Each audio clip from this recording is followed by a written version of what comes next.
Have you ever tried to think your way out of your own brain? Doesn't work, does it? That's that whole mindfulness thing. You know, just sitting there and being with your own thoughts and feelings and thinking, yeah, sweet, that's all I need. Hey guys, Nick Kenny here, keynote speaker and mental health coach.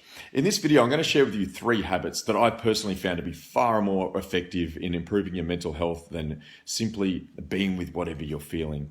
And the reason why I'm sharing this with you is because I think mindfulness has been really overblown. Yeah, like it's got its place, but if it was the cure, if it was the remedy to all the mental health and emotional and spiritual and physical health problems that we're having, well, lockdown would have cured us all. It didn't happen. In fact, research shows that mental health problems are on the rise after lockdown, and it's pretty obvious why. You know, you lock a prisoner up in a cell by themselves with nothing to do. They call it solitary confinement. The UN calls it a form of torture. Some experts believe it is more damaging than any physical form of torture.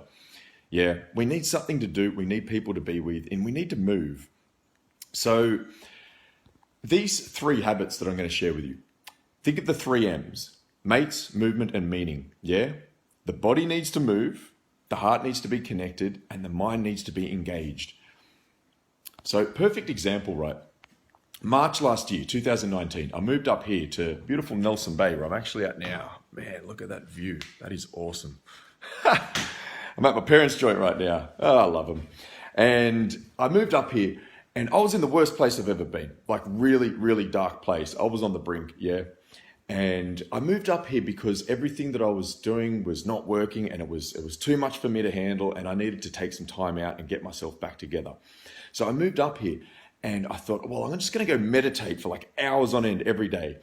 And I tried that, right? And I actually found that at the start, I was getting worse. Like much worse. Wasn't sleeping, the whole lot. Couldn't eat properly, and things weren't good.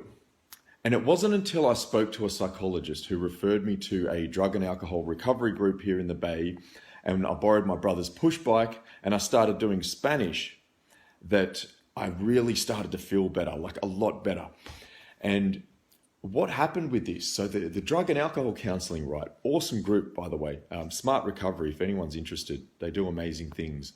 This isn't a plug, by the way. Where was I? The main thing I got out of that was, at the time, I didn't think I needed it. Turns out I did. Recovery's weird. Usually takes a few goes to get it right. I didn't think I needed it at the time. And I went along anyway because I had nothing to lose, and just the interaction and that social support with other people who were trying to get their lives back together, that connection, I didn't understand at the time how powerful that actually was. Well, it's legit. Yeah, we are hardwired for social connection. Without it, we're done, right? So I've already thrown the prison analogy at you, but you know, babies, man, if you deprive them of social connection, they die. You can give them all the material things in life, all the, you know, the sun, the shelter, the food, the warmth, all that. Without it, they die. We need it. We're hardwired for it. Brené Brown's done amazing work on it. Check her out. And the next one, right? So the exercise. I didn't have a vehicle to get around town, so I borrowed my brother's push bike. Cheers, Pat.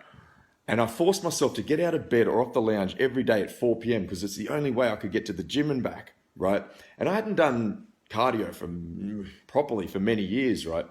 And the impact between when I left and when I got back was huge, man, huge.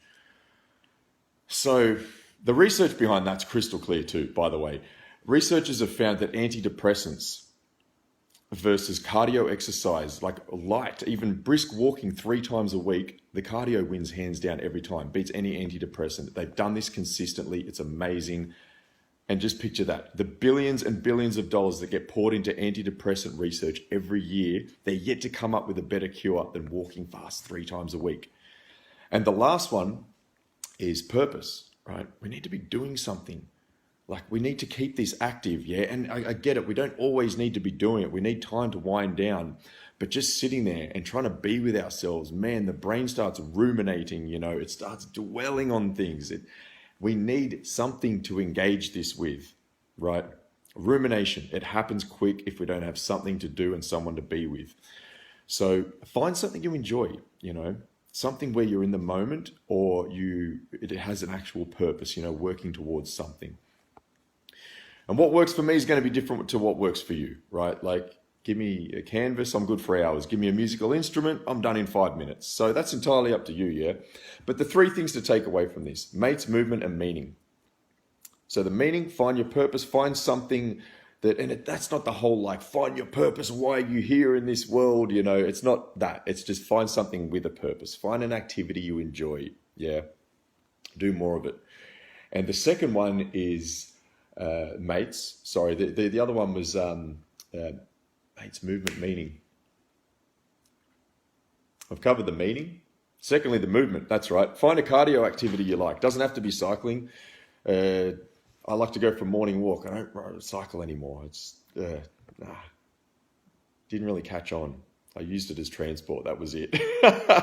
Not the biggest fan of it, but it had served its purpose. So find something you enjoy, yeah, because you're going to stick with it. Like if I had to cycle all the time, I wouldn't be doing it. I go for a morning walk. It's entirely up to you what you do. Just get the heart rate up, yeah. And the last one is mates. Find people you love spending time with, positive people, and put the bloody phone away. So that's it. Mates, movement, and meaning. And if I asked you, right, do you want to implement these in your life? Well, maybe. If I asked you, do you want to feel better? Well, the answer would probably be yes. So I guess my question to you is, how big is that yes? If you like what you've seen, like, comment, share it, and ask yourself again, man, how big is that yes? Catch ya.